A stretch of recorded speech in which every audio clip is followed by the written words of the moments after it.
of the people that you've spoken with, what is the sense that you have of what their hopes are for their situation and for their future? Most of them, they had the tendency or the wish to go back to their home country.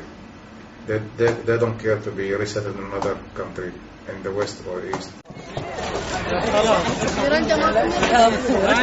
They are really suffering staying here. They are homesick and they pray every day to the things get better in Iraq and then go back to their homeland and rebuild their country again. I've never heard of anybody leaving, going back to Iraq. Really? On the contrary, I heard a guy came back from Iraq. I met him yesterday, and he was telling me it's a horror. It's not the right time to go back. بس اليوم العصر من باب الاحتياط راح اروح انا الكافر بن محمود الدين.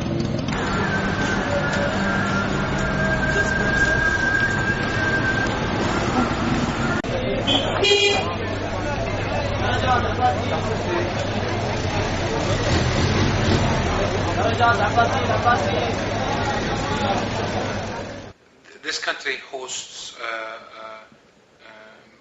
almost 600,000 Iraqi displaced people, and to make this closer to an American mind, it is like having 30 million Iraqis in the US, and that number puts a significant challenge to the infrastructure and services of any country. We believe that the solution for this problem is for the voluntary return of Iraqi displaced people in Jordan to Iraq to a safe, secure, independent, unified, and prosperous Iraq. With Iraqis living in Jordan has sometimes been very difficult because there are people, especially in the beginning when we started this work, who don't want to be known. They don't want to make their presence known or their locations known, and that's made the job of outreach and community mobilization much more difficult. The number of Iraqis outside of Iraq, I guess, presents both an opportunity and additional difficulties for Iraq.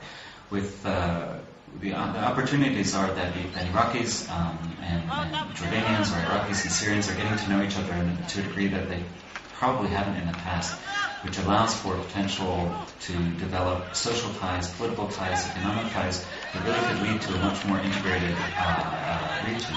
So these are the potential positives of this population being here.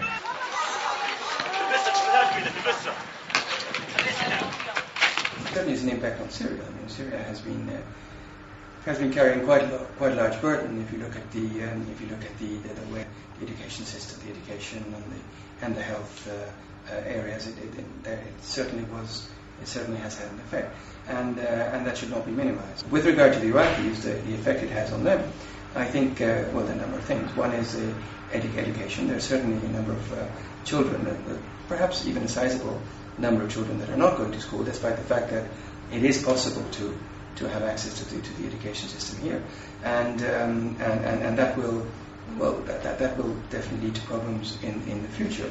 You know, you have part of a generation of children that have not had that for years have not been able to go to school.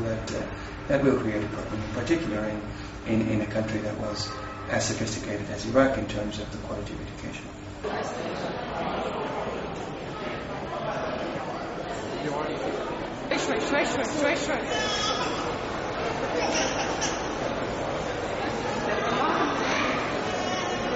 Look at the type of people that we have here.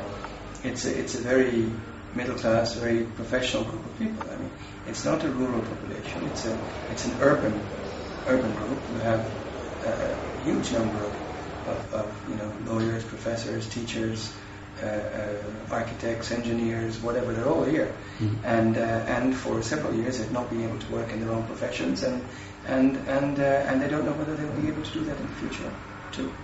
So it does take a toll on them.